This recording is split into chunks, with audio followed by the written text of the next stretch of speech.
जनसामान्यांना आणि उपेक्षित घटकांना विकासाच्या मुख्य प्रवाहात घेऊन येणारे आजवरचे सर्वाधिक लोकप्रिय आणि लोकाभिमुख मुख्यमंत्री महोदय आपणाला मार्गदर्शन करीत आहेत.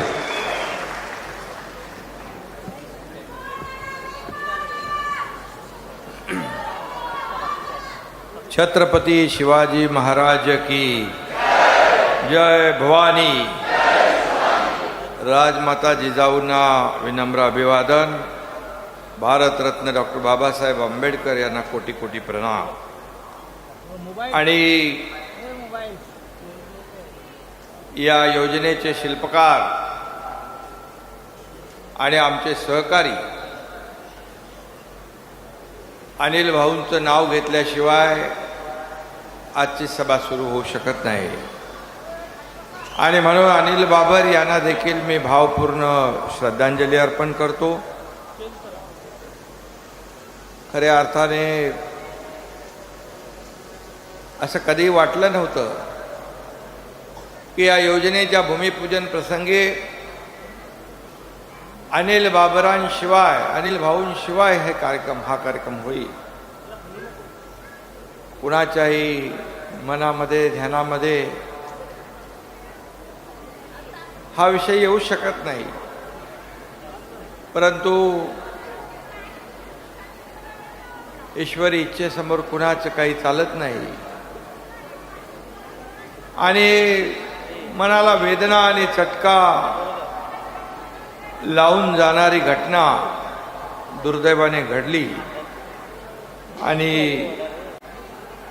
अनिल भाऊ आपल्यात नाहीत, परंतु ते शरीराने आपल्यामध्ये नसले तरी सुद्धा या संपूर्ण जे काही तुम्ही त्यांच्यावर विश्वास दाखवला आहे, या संपूर्ण योजनेकडे, या संपूर्ण भागात त्यांचं शरीराने नसतील पण त्यांचा आत्मा जरूर या ठिकाणी असेल. खरं म्हणजे एखादा व्यक्ती, एखादा माणूस, त्याची काम करण्याची पद्धत आपण पाहिल्यानंतर माझ्यासाठी काही नको, माझ्या मतदारसंघासाठी पाहिजे, माझ्या मतदारातल्या जनतेसाठी पाहिजे, ही योजना किती महत्त्वाची आहे हे सांगत असताना त्यांची जी काही तळमळ आणि पोटतिडीक मी पाहिलेली आहे. आणि माझं त्यांचं काही वेळा मी देखील कधी कधी घाई गडबडीमध्ये कामाच्या व्यापामध्ये असायचो, परंतु भाऊ आल्यानंतर असं कधीच घडलं नाही की भाऊ मला भेटल्याशिवाय परत गेले. मी थोडा का होईना वेळ त्यांना द्यायचो, कारण मला माहीत असायचं भाऊने त्यांच्या मतदारसंघातल्या कुठल्या ना कुठल्या काम घेऊन आले असते.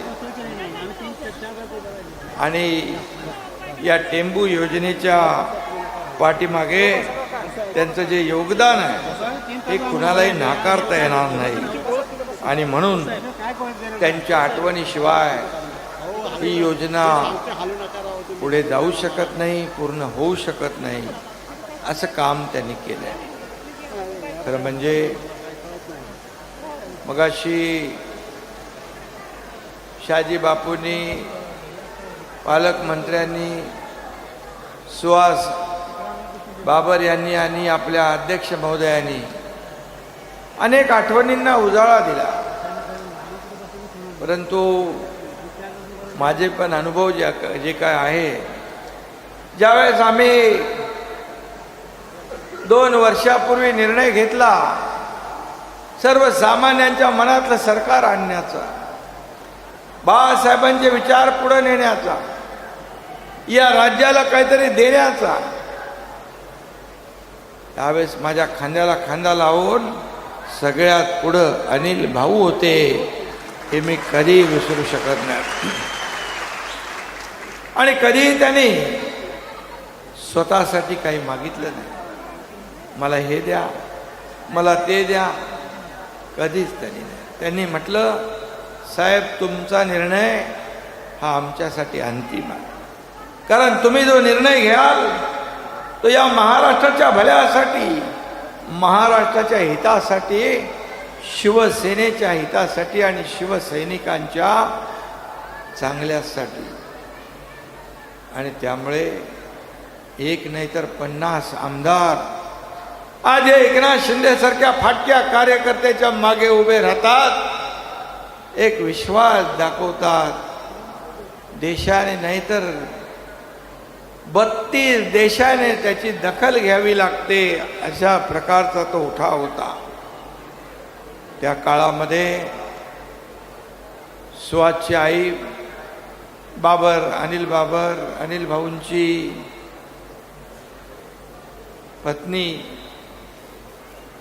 त्यावेळेस देखील त्यांचं कोविडमध्ये दुःखद निधन झालं. तेव्हा अनिल भाऊ गुवाहाटीला होते आणि त्या माऊलीला वाचू शकलो नाही आम्ही. ही देखील खंत आमच्या मनामध्ये आहे. ती देखील अतिशय दुर्दैवी घटना होती. आणि बघता बघता सरकार स्थापन झालं, सगळं झालं, परंतु काय नाही, छोटंसं मी त्यांना फोनवरून सांगायचो, काय नाही, ते व्हायरल असेल, काहीतरी पित्त असेल, आणि अगदी आपल्या प्रकृतीकडे पूर्णपणे त्यांनी दुर्लक्ष करून ते जगले फक्त आणि फक्त या तुमच्या सगळ्या मतदारसंघातल्या मतदारांसाठी. कुटुंब, परिवार, पत्नी, मुलं, बाळं यांची कधी त्यांनी पर्वा केली नाही. त्यांचा एकच उद्देश होता, या माझ्या मतदारसंघातल्या लोकांना, या आजूबाजूच्या सर्व लोकांना पाणी मिळालं पाहिजे, योजना पूर्ण झाली पाहिजे, हा ध्यास त्यांच्या मनामध्ये होता. आणि आज आपण या 6व्या टप्प्याचं भूमिपूजन करतोय, केलंय, परंतु एकच खंत आहे की या भूमिपूजन प्रसंगी जसं उपमुख्यमंत्री देवेंद्रजींनी देखील बोलून दाखवलं, अनिल भाऊ असायला पाहिजे होते. योजना पुढे जाती आहे, गड आला पण सिंह गेला, अशा प्रकारची परिस्थिती माझ्या मनामध्ये आहे. आणि म्हणून एक माणूस, एक व्यक्ती काय असू शकते, काय विचार असू शकतात, काय तळमळ असू शकते, काय भावना असू शकतात, या अनिल भाऊंकडून शिकल्या पाहिजे. आणि म्हणून मी त्यांना श्रद्धांजली अर्पण करतो. आणि त्यांचं एवढं विशेष, मी कुठल्याही जिल्ह्यामध्ये जाऊ दे, जिल्हा जाऊ द्या, राज्य जाऊ द्या, इतर राज्यात पण कुठेही गेलो तर तिथं अनिल भाऊंची माणसं भेटल्याशिवाय राहणार नाही. मग गुजरात असू दे, मध्य प्रदेश असू दे, राजस्थान असू दे, कुठलाही प्रदेश असू द्या. अगदी मी मागच्या वर्षी काश्मीरमध्ये गेलो, छत्रपती शिवाजी महाराजांचा अश्वारूढ पुतळ्याचं उद्घाटन करायला. तिकडं पण लाल चौक, तिथं लोक जायला घाबरायची, कधी गोळ्या सुटायच्या, बॉम्ब फुटायचे. तिथं बाबर साहेबांच्या लोकांनी गणपती बसवला होता. हे बाबर साहेबांचं लोकमत होतं. एक लोकाभिमुख लोकनेता काय असू शकतो, कसा असू शकतो, हे त्यांनी राज्याला, देशाला दाखवून दिलंय. देशभरात त्यांची माणसं, पण आवर्जून सांगायचे आम्ही बाबासाहेबांची माणसं. आणि बाबासाहेबांचं नाव घेतलं की त्यांचा चेहरा समोर यायचा आणि त्या लोकांना भेटल्याशिवाय माझे पाय कधी पुढे जात नव्हते.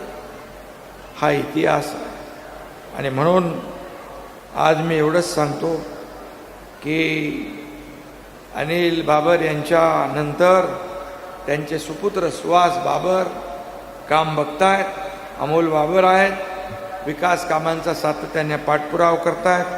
अध्यक्षांनी मगाशी भावना व्यक्त केलेल्या आहेत. म्हणाले त्यांना सिनेमामध्ये पुढचा रोल पाहिजे. आता धर्मवीर 1 झाला, धर्मवीर 2 झाला, सुपरहिट होतोय, ब्लॉकबस्टर होतोय. आता धर्मवीर बरोबर गुवाहाटी नाव जोडायला लागेल आणि हा 3 नंबर होईल. दिघे साहेबांचं कार्य, त्यांचा जीवन प्रवास 1, 2, 3 सिनेमामध्ये आपण साचेबद्ध करू शकत नाही, ही वस्तुस्थिती आहे.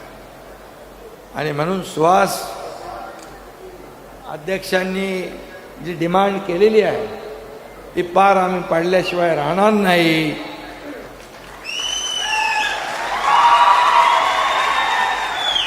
कारण अध्यक्ष जेव्हा बाबरसाहेब होते तेव्हा अध्यक्ष जसे होते तसेच आता पण अध्यक्ष तसेच आहेत. या सगळ्यांच्या पाठीशी द्या. आणि म्हणून सुहासच्या मागे हा एकनाथ शिंदे तर खंबीरपणे उभा आहेच, हे पण आहे. आणि अख्खी ही जनता जी आहे अमोल आहे. हा परिवार आहे, हा आपला परिवार आहे, हा माझा परिवार आहे. याला कधी कुठेही अंतर पडू देणार नाही, हा माझा शब्द आहे. आणि म्हणून दुर्दैव एवढंच, खंत आजही माझ्या मनात आहे की बाबरसाहेबांना मी मंत्री बनवू शकलो नाही. कारण त्यांच्यासाठी जे मंत्रालय पाहिजे होतं ते मी राखून ठेवलं होतं. कारण शेवटी दिलेला शब्द पाळणारा हा एकनाथ शिंदे आहे. बाळासाहेब सांगायचे, दिघे साहेब सांगायचे, शब्द देताना 10 वेळा नाही 100 वेळा विचार करा. पण शब्द दिल्यानंतर मागे फिरू नका.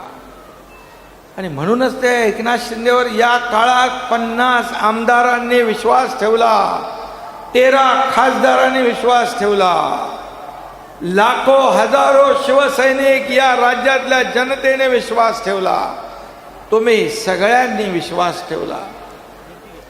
काय माझ्याकडे, मी तर सत्तेतून पाय उतारतो. लोक सत्तेच्या दिशेने जातात, पण आम्ही सत्तेतून उतरून बाहेर पडलो. पुढं काय होणार आम्हाला माहीत नाही. परंतु बाळासाहेबांचे विचार जिथं तोडमोडू लागले, बाळासाहेबांच्या विचाराबरोबर तडजोड होऊ लागली, शिवसैनिकांचं खच्चीकरण होऊ लागलं, त्यावेळेस जीवाची तगमग होऊ लागली. बाकी काय आम्हाला हा एकनाथ शिंदे आज पण मुख्यमंत्री म्हणून कधी वागला नाही. एक सर्वसामान्य कार्यकर्ता म्हणून मी कालही काम करत होतो, आजही सर्वसामान्य कार्यकर्ता म्हणून काम करतोय, उद्याही सर्वसामान्य कार्यकर्ता म्हणून काम करतो. हे मला अप्रूप नाही आहे. ही खुर्ची जी आहे ही जनतेची आहे. वर्षामध्ये आज पाहताय 2-2, 3-3, 4-4 वाजेपर्यंत पहाटे लोकांची गर्दी लोंढा असतो. गणपतीमध्ये सगळे येतात. मला म्हणाले पूर्वी असं नव्हतं. पण पूर्वीचं सोडा, आता वर्षा सगळ्या जनतेची आहे, सर्वसामान्य लोकांची आहे, माझी जागीर नाही आहे. आणि म्हणून एक सर्वसामान्यांचं सरकार या राज्यामध्ये काम करतंय. मला सांगा, तुम्ही आज शेतकरी कुटुंबातले लोक आहात, शेतकरी आहे, माझ्या लाडक्या बहिणी आहे, इकडे लाडके भाऊ आहे. शेतकरी कुटुंबातला हा एकनाथ शिंदे आहे का? शेतकऱ्याच्या मुलानं मुख्यमंत्री होऊ नये असं काही कायदा नियम आहे? फक्त सोन्याचा चमचा घेऊन जन्माला आलेल्या आणि पैशाच्या राशीत लोळणाऱ्याच लोकांनी मुख्यमंत्री झालं पाहिजे असं काय कायदा? अरे मी मुख्यमंत्री झालो हेच त्यांना एका शेतकरी गरीब कुटुंबातला मुख्यमंत्री होतोय हे पचनी पडत नाही. अजूनही ते मान्य करत नाहीत. आज पडेल, उद्या पडेल, परवा पडेल, सरकार म्हणून स्थापन झाल्यापासून वेगवेगळ्या ज्योतिषाकडे सगळीकडे फिरून आला, पण खरा ज्योतिषच भेटला नाही. पण माझे शिलेदार, शिवसेना भाजपा युतीचे आमदार आणि या राज्यातली जनता खंबीरपणे पाठीशी उभी राहिली. म्हणून तुमचे जे मनसुबे होते या महाराष्ट्राला मागे ढकलण्याचे, या महाराष्ट्राची लूट करण्याचे, हे सगळे मनसुबे आमच्या जनतेने धुळीस मिळवून टाकले. आणि म्हणून आम्ही काम करू शकलो. सगळ्या प्रकल्पात खोडा, सगळ्या योजना बंद. देवेंद्रजींनी योजना सुरू केली, या 2.5 वर्षात मागच्या बंद झाल्या योजना. अनेक प्रकल्प, समृद्धी असेल, मेट्रो असेल, पुणे मुंबई असेल, जलयुक्त शिवार असेल, पण आम्ही आल्यानंतर सगळे प्रकल्प सुरू केले. उद्योग वाढू लागले आणि कल्याणकारी योजना आम्ही सुरू केल्या माझ्या लाडक्या बहिणींसाठी. म्हणाले 1500 रुपयात का होतं? अरे तुम्ही द्यायची संधी होती तेव्हा दिले नाही. 1,500 रुपये वर्षाला, 18,000 रुपये सर्वसामान्य माझ्या भगिनीच्या खात्यात मिळतात. आज तिला आर्थिक स्वातंत्र्य मिळालंय. तुमच्या खात्यात जमा झाले पैसे? किती लोकांचे झाले त्यांनी वरती करा. अजून ज्यांचे बाकी आहेत त्यांचे पण सगळे होतील, कारण ही योजना बंद होणार नाही. ही योजना चालू राहणार, कारण योजना निवडणुकांसाठी आम्ही नाही केली आहे. या सर्वसामान्य माझ्या लाडक्या बहिणींच्या आयुष्यात बदल घडला पाहिजे म्हणून केली आहे. तुम्ही सरकारची ताकद वाढवली तर फक्त 1,500 वर तुम्हाला आम्ही नाही थांबवणार. 1.5चे 2 होतील, 2चे 2.5 होतील, आणखी ताकद वाढवली 3 होतील. त्याच्याही पुढं झाली ताकद, सरकार हात आकडता नाही घेणार. माझ्या लाडक्या भावांना पण आम्ही मुख्यमंत्री युवा प्रशिक्षण योजना सुरू केली. 6,000, 8,000, 10,000 महिन्याला. देशातलं पहिलं राज्य आपलं आहे की एवढ्या मोठ्या प्रमाणावर योजना सुरू करणार. 3 गॅस सिलेंडर मोफत देणारी योजना पण वर्षाची आपली आहे. मुलींना उच्च शिक्षण, मगाशी कोणीतरी सांगितलं, डॉक्टर, MBBS, इंजिनियर, जे काय बनायचं, वकील, त्यासाठी देखील सरकारने खर्च उचलण्याची जबाबदारी घेतली आहे. हे सरकारचं काम आहे. हे सर्वसामान्यांचं सरकार आहे. शेतकऱ्याला आदरणीय प्रधानमंत्री मोदी साहेब 6,000 रुपये देतात. त्या 6,000 आपल्या राज्याने, राज्य सरकारने 6,000 टाकले. आता 12,000 रुपये वर्षाला शेतकऱ्याच्या खात्यात जमा होतात. 1 रुपयामध्ये पीक विमा योजना, शेतकऱ्याने 1 रुपया द्यायचा, बाकी प्रीमियम आम्ही भरायचा. सोयाबीन, कापसाचं जे काय पैसे बाकी होते ते आपण सुरू केले. आणि आता 7.5 HP मोटर पंपाने शेती करणाऱ्या शेतकऱ्याचं वीज बिल पूर्ण माफ करण्याचा निर्णय आपल्या सरकारने घेतलेला आहे. इथं कामगार मंत्री आहेत, ते कामगारांना किट देतात. घरकाम करणाऱ्या माझ्या बहिणींना भांड्यांचा सेट देतात. वेगवेगळ्या योजना, कल्याणकारी योजना, एकीकडे विकास, दुसरीकडे कल्याणकारी योजना, असं करणारं हे पहिलं सरकार आहे. का? कारण गरिबी आम्ही पाहिली आहे. आज अनेक माझ्या बहिणी म्हणतात, आम्ही जे पैसे मिळाले त्याचं काहीतरी उद्योग केला, काहीतरी आम्ही घरात खरेदी केली. एक माझी लाडकी बहीण आली होती गणपतीत, खास सांगायला, तिनं गणपतीमध्ये आरतीला घुंगरू लागतात ते घेतले 1,500 रुपयामध्ये आणि 10,000ला विकले. 1,500 घेतले, 10,000 विकले. बघा माझ्या लाडक्या बहिणी अर्थव्यवस्था कशी वाढवतात. हेच पैसे मार्केटमध्ये येणार, चलनामध्ये येणार, अर्थव्यवस्था मोठी होणार आणि याचा फायदा राज्याला आणि देशाला होणार. मोदी साहेबांचं $5 ट्रिलियन स्वप्न, आपल्या राज्याचं $1 ट्रिलियन स्वप्न माझ्या लाडक्या बहिणी पूर्ण केल्याशिवाय राहणार नाही. कारण आम्ही ठरवलंय फक्त 1,500 18,000वर आम्ही थांबत नाही. माझ्या लाडक्या बहिणींना लखपती बनवल्याशिवाय सरकार स्वस्त बसणार नाही. आणि लाडके भाऊ शिटी वाजवतोय, तुमच्यासाठी पण केलंय. आणि म्हणून तुम्हाला पण तुमच्या हाताला रोजगार मिळाला पाहिजे म्हणून आम्ही प्रशिक्षण भत्ता सुरू केलाय. त्याचे फॉर्म भरा. ज्येष्ठांना पण वयोश्री योजना 3,000 रुपये तुमच्या खात्यात डीबीटीने मिळतील. छोटं मोठं काय आपल्याला खरेदी करायचंय त्यासाठी. आणि मुख्यमंत्री तीर्थदर्शन योजना 60 वर्षाच्या वरचे ज्येष्ठ महिला आणि आमचे ज्येष्ठ बांधव यांच्यासाठी तीर्थदर्शन योजना. इच्छा असली तरी सुद्धा पैसे नसले तर पण देवदर्शन करता येत नाही. मला अभिमान आहे. परवाच्या दिवशी कोल्हापूरमधून अयोध्येला एक ट्रेन सुटली आणि गेले दर्शन करायला अयोध्येला मुख्यमंत्री तीर्थदर्शन योजनेतले लाभार्थी. मला सांगा, मला पण एवढा विश्वास वाटला नाही. एवढ्या लवकर फास्ट आपल्या ज्या योजना ऍक्टिव्हेट होतात. बाळासाहेब सांगायचे, माझंही मत आहे, कार्यकर्ता घरात नाही, कार्यकर्ता लोकांच्या दारात शोभून दिसतो. आणि म्हणून शासन आपल्या दारी आपण सुरू केलं. 5 कोटी लोकांना लाभ मिळाला.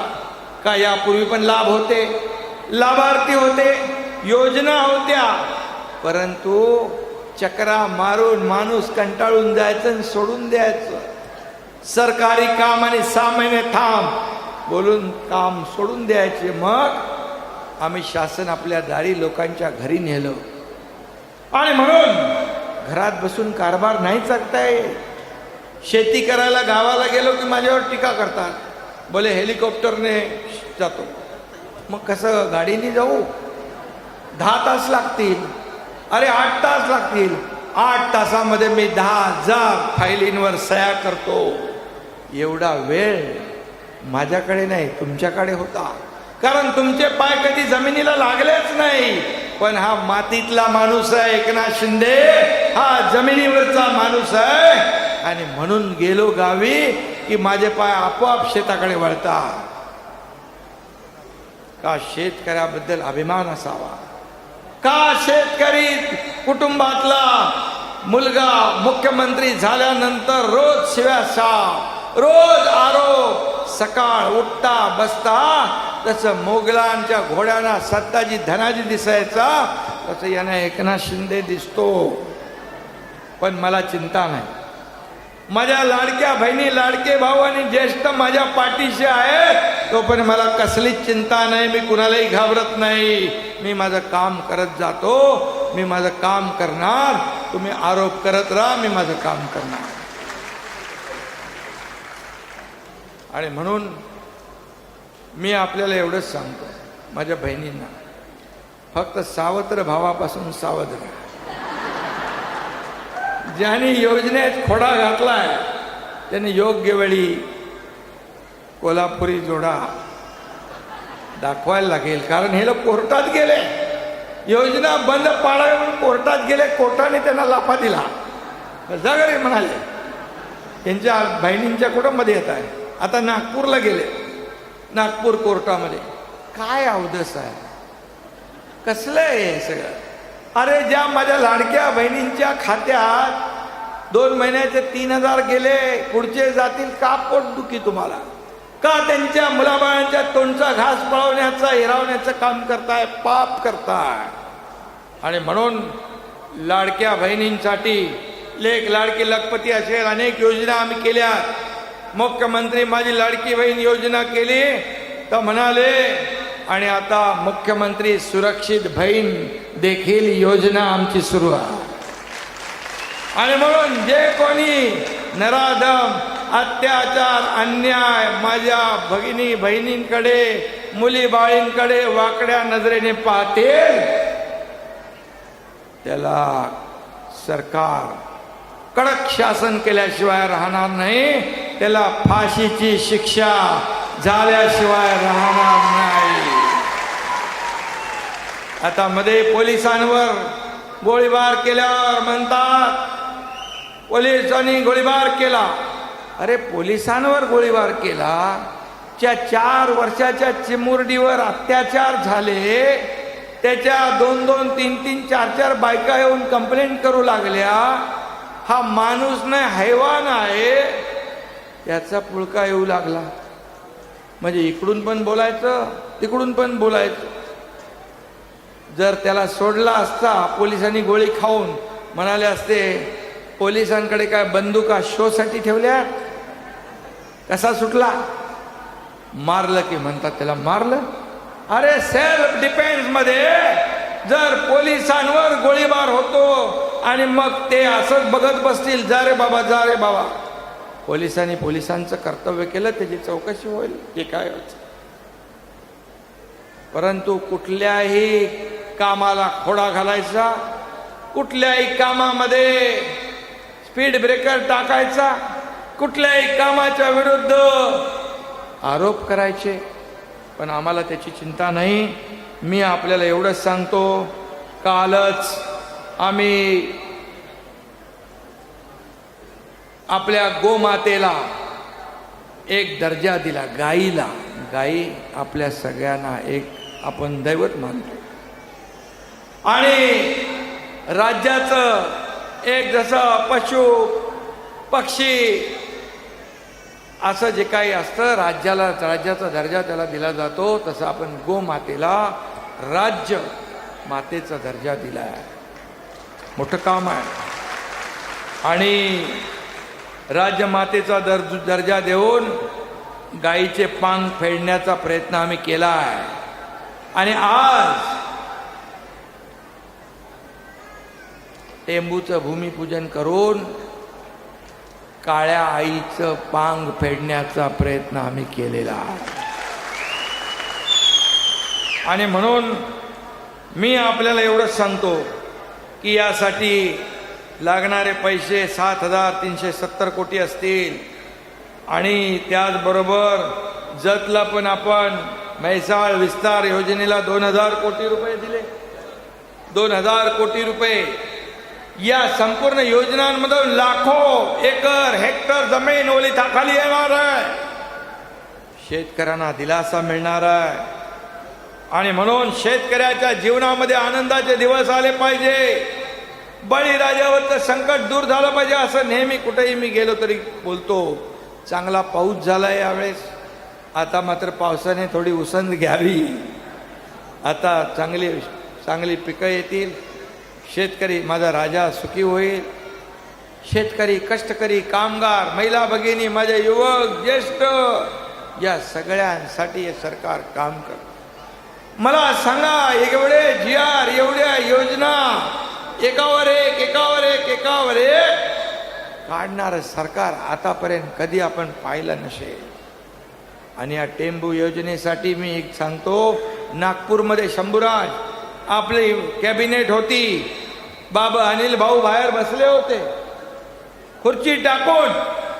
थंडी होती, थोडी तब्येत खराब होती, तरी म्हणाले मी बसतो, टेंबू मंजूर झाला की मला येऊन बाहेर सांगा. शंभूराजला सांगितलं.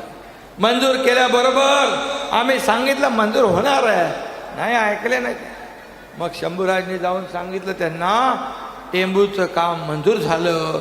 तेव्हा त्याने तिथून मग ते निघाले. एवढा ध्यास, एवढा त्यांच्या मनापासून जो काही, मी असा माणूस कधी पाहिलेला नाही. माझ्या आयुष्यामध्ये असा माणूस कधी पाहिला नाही. मला काय मिळालं यापेक्षा माझ्या जनतेला काय मिळालं, काय मिळणार आहे बघणारा अनिल भाऊ.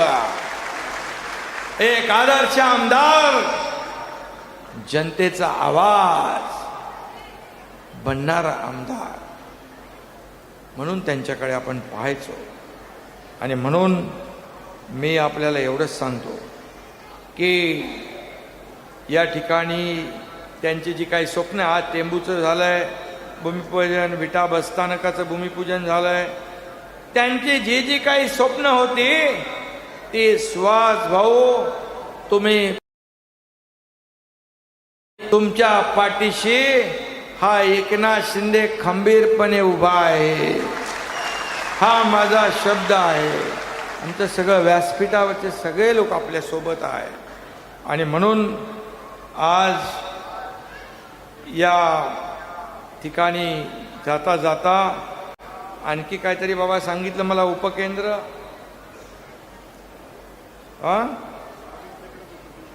शिवाजी विद्यापीठाचं उपकेंद्र खानापूरमध्ये व्हावं अशी मागणी यांची सुहासची आहे.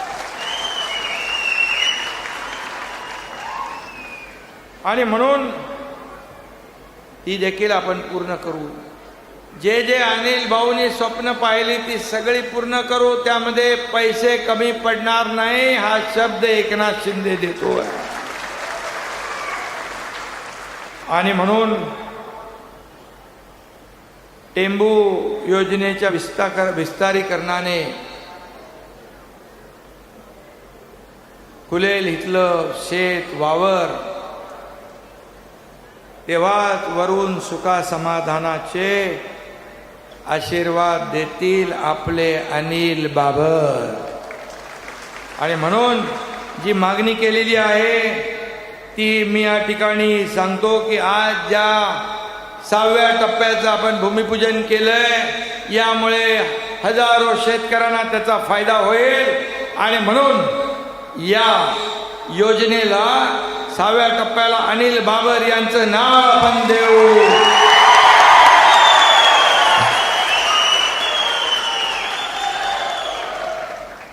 कारण त्यांच्या या आठवणीने ही योजना त्यांच्या प्रयत्नाने पूर्ण होती आहे. त्यामुळे त्यांचं नाव न घेता ही योजना पूर्ण होऊ शकत नाही. त्यांची आठवण आल्याशिवाय एकही दिवस आपला जाऊ शकत नाही, ही परिस्थिती आहे. आणि म्हणून अनिल बाबर यांची प्रेरणा आणि ऊर्जा या ठिकाणी तुमच्या प्रत्येकाच्या मनामध्ये नसानसामध्ये आहे. आणि म्हणून मी आपल्याला मनापासून शुभेच्छा देतो. सुहास बाबर यांचं मनापासून मी अभिनंदन करतो. कारण ते पुढे जे काय परंपरा चालवत आहेत अमोल आहे, बाकी सगळी लोक आहेत, अध्यक्ष महाराज आहेत,